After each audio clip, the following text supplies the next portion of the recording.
అమ్మా వాసవి, అమ్మా, నీ నిర్ణయంలో మార్పుండదా? ఎందుకు ఇలాంటి నిర్ణయం తీసుకున్నావు తల్లి? అంతా దైవేచ్ఛ. కన్న బిడ్డవయ్యండి మాకు కడుపు కోత మిగిలిస్తావా తల్లి? ఏమండి, మన వాసవి. అవును, మన వాసవికి మనతో రుణం తీరిపోతుంది.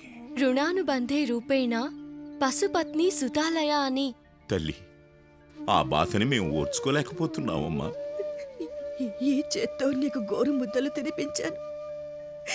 నీ చిన్ననాటి చేతులతో మమ్మల్ని మురిపించావు. పెరిగి పెద్దయ్యాక నీకు పెళ్లి చేసి అత్తవారింటికి పంపించి నీ పిల్లలతో అమ్మమ్మ అని పిలిపించుకోవాలనుకున్నాను. కానీ మాకు అదృష్టం లేకుండా చేస్తావా తల్లి? అమ్మా, ఈ జన్మకు నాకు వివాహయోగం లేదు. ఇది విధి నిర్ణయం. అమ్మా, నాదో చిన్న కోరిక తీరుస్తావా తల్లి? చెప్పమ్మా. నీ వివాహాన్ని కళ్ళారా చూసుకునే యోగం మాకెలాగూ లేదు. అందుకని నిన్ను పెళ్లి కూతురులాగా అలంకరించుకుని నీ రూపాన్ని తృప్తిగా చూసుకునే అవకాశాన్ని మాకు కల్పించగలవా తల్లి? అమ్మా వాసవి, కడుపు తీపితో అడిగింది, కాదనకు తల్లి. అమ్మా, అదేమంత భాగ్యం. నీ ఇష్టం, అలాగే చూసుకో. చాలా సంతోషం తల్లి. ఈ జన్మకిరి చాలమ్మా, చాలు. రామ్మా. రా తల్లి.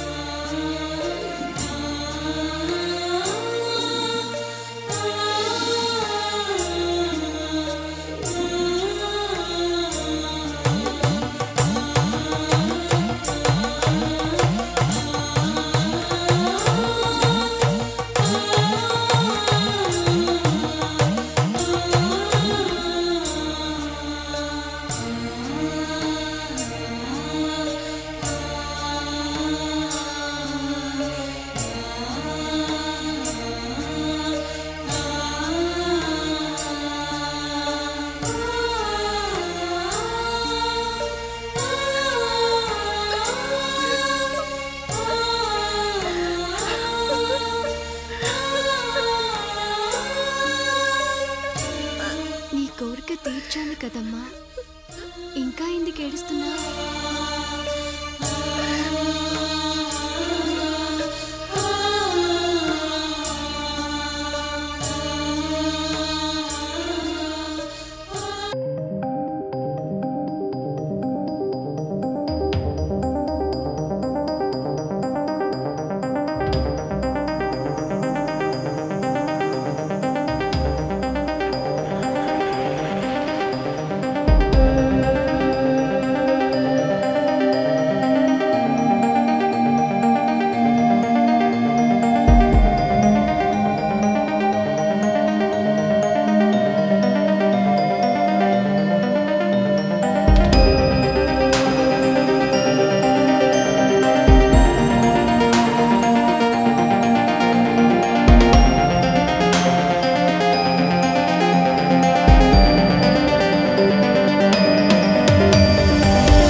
అమాత్య ప్రభు, వాసవి అగ్నిప్రవేశము చేయుచున్నదని విజయసేనుడి ద్వారా వర్తమానమందినది. నీవు వెంటనే చతురంగ బలములతో బయలుదేరి వెళ్లి అగ్నిప్రవేశ కార్యక్రమాన్ని ఆపివేసి వైశ్య ప్రముఖులందరినీ బందీలుగా చెయ్యి. మేమును రేపు తెల్లవారేసరికి పెనుగొండకు బయలుదేరగలము.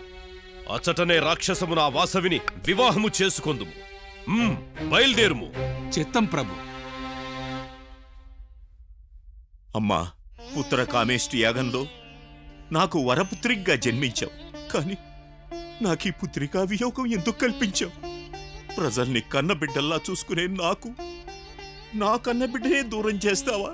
ఇదేం న్యాయం తల్లి? నేనీ ఘోరం చూడలేను. జీవితాంతం ఈ శోకం భరించలేను. నాకు మరణం ప్రసాదించు తల్లి. తండ్రి గారు! కుసుమశ్రేష్ఠి, ఏమిటి నువ్వు చేస్తున్న పని? గురుదేవా, వాసవి నిర్ణయానికి ఎదురు చెప్పలేక అలాగని కన్నబిడ్డ వియోగం భరించలేని నాకు మరణమే శరణ్యం. తండ్రి గారు, నేను తీసుకున్న ఈ నిర్ణయం లోక కళ్యాణం. కాని నువ్వు తీసుకున్న నిర్ణయం తల్లిదండ్రులకి శోక కారణం అమ్మా. తప్పదు కుసుమశ్రేష్ఠి. గురుదేవా, అది నువ్వు కోరుకున్న వరమే. నేను కోరుకున్నానా? అవును తండ్రి గారు. నిజమే కుసుమశ్రేష్ఠి. గత జన్మలో నీవు సమాధి మహర్షివి.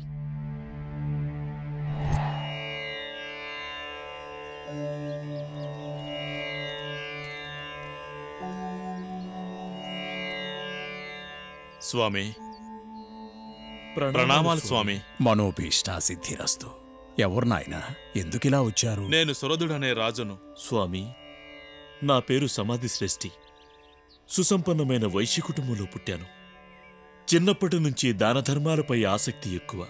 ఎన్నటికీ తరగని ధన సంపత్తులు కలిగి ఉండటం చేత అడిగిన వారికి లేదనకుండా దానం చేశాను. అది నా భార్యాపుత్రుడికి నచ్చలేదు స్వామి.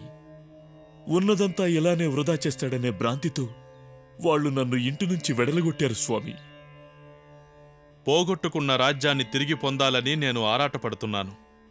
భార్యాపుత్రులచే నిరాదరింపబడి కూడా ఇతడు వారి పట్ల మమకారమును వీడలేకున్నాడు. మా ఇరువురి దుఃఖం పోయే మార్గం సూచించండి స్వామి. నాయనలారా, అమ్మవారి యొక్క మంత్రాన్ని ఉపదేశం చేస్తాను. దిగ్విజయంగా శుభం జరుగుతుంది. ఓం హ్రీం హైం క్లీం పరాంబికాయై నమః. ఓం హ్రీం హ్రైం క్లీం పరాంబికాయై నమః. ఓం హ్రీం హ్రైం క్లీం పరాంబికాయై నమః. ఓం హ్రీం హైం క్లీం పరాంబికాయై నమః. సమాధి,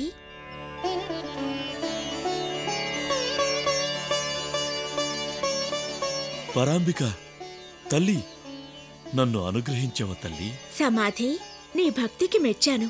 నీకు ఏం కావాలో కోరుకో నాయనా. అమ్మా, నీవన్నదే ప్రసాదింపు తల్లి. ఏమది? నువ్వు నన్ను ప్రేమతో నాయనా అని పిలిచితివి కదా. నీవు నా కుమార్తెగా జన్మించి నన్ను నాయనను చేయుము తల్లి. అదియే నా కోరిక. నీవు కోరినట్లే తప్పక జరుగుతుంది. కాని ఈ వరాన్ని ఎందుకు కోరావు? ఏమీయునూ లేదు తల్లి. నేనును నాతో పాటు నా బంధువర్గము మోక్షాన్ని పొందాలనేది నా కోరిక. నీవు నా పుత్రికగా జన్మిస్తే అది నెరవేరుతుంది కదా, అందుకని. చాలా సంతోషం నాయనా. కాని మీ అందరకును కర్మఫల నిశేషము కావలెను. తర్వాతే ముక్తిని పొందగలరు. వచ్చే జన్మలో నీవు కుసుమశ్రేష్ఠి అను వైశ్య ప్రభువుగా జన్మిస్తావు. అప్పుడు నేను వాసవి కన్యకా నామమున నీ కుమార్తెగా జన్మించి నీకును నీ బంధువర్గము వారకును మోక్షమును ప్రసాదించెదను. ధన్యోస్మి మాతా, ధన్యోస్మి.